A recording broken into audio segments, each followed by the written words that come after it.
Ils sont à la porte. Ils ont des béliers.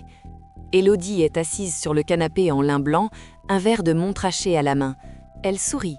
Elle me dit « Ne t'inquiète pas, c'est juste un malentendu. » Mais je vois ses mains trembler.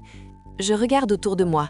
Cette villa a 5 millions d'euros, les œuvres d'art, la piscine à débordement. Rien n'est à elle. Nous ne sommes pas des invités, nous sommes des parasites. Pour comprendre, il faut revenir au début de l'été. Je venais de me faire virer, j'étais au fond des trous. Et puis, Élodie est réapparue dans ma vie.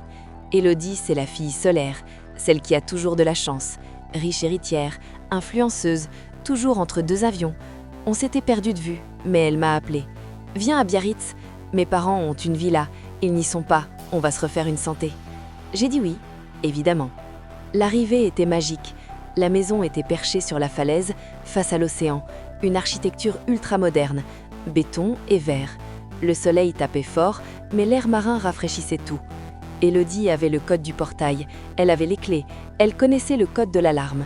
Tout semblait légitime. Les 3 premiers jours étaient un rêve. Champagne au petit-déj, bain de minuit.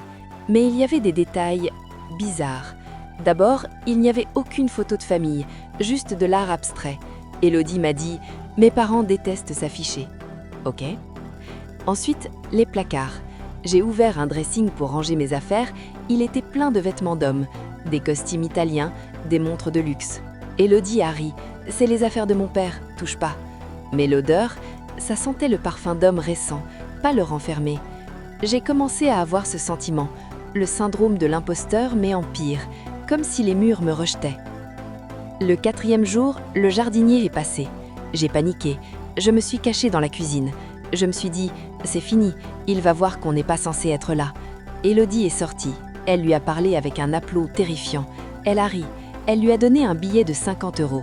Le jardinier est parti en lui faisant un grand signe. Je suis ressortie, les jambes en coton.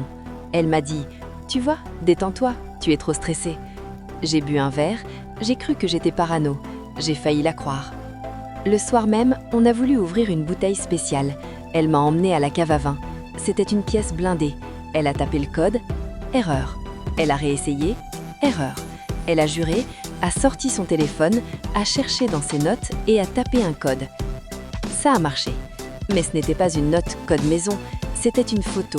Une photo zoomée d'un post-it collé sur un écran d'ordinateur. J'ai demandé « C'est quoi cette photo ?» Elle a rangé son téléphone brusquement. « Rien, une note de mon père. » L'orage est éclaté ce soir-là. L'électricité a coupé. Et dans le silence de la coupure, on a entendu une voiture rouler sur les graviers de l'allée. Ce n'était pas le jardinier. C'était une Bentley. Un couple de cinquantenaires est sorti. Ils avaient des balises. J'ai regardé Élodie, j'attendais qu'elle dise « Mince, mes parents sont rentrés plus tôt ». Mais son visage, ce n'était pas la surprise d'une fille, c'était la terreur d'une voleuse. Elle a chuchoté « Merde, ils n'étaient pas censés rentrer avant septembre. » « Tes parents ?» Elle m'a regardé avec des yeux vides. « Ce ne sont pas mes parents. Je ne sais pas qui c'est. J'ai trouvé le code de l'alarme sur un forum du dark web. » On s'est barricadé dans la chambre de panique à l'étage. J'ai passé 4 heures avec une inconnue. Tout ce qu'elle m'avait dit était faux. Son nom, sa vie, son argent. Elle squattait des villas de luxe quand les propriétaires étaient absents. Et moi, j'étais son alibi, sa complice involontaire. Quand la police a défoncé la porte, elle a essayé de dire que je l'avais forcée. Heureusement, j'avais gardé ses SMS. Je n'ai pas fini en prison, mais j'ai passé 24 heures en garde à vue. Élodie est toujours en attente de jugement. La prochaine fois qu'une amie parfaite vous invite dans un château, demandez à voir l'acte de propriété.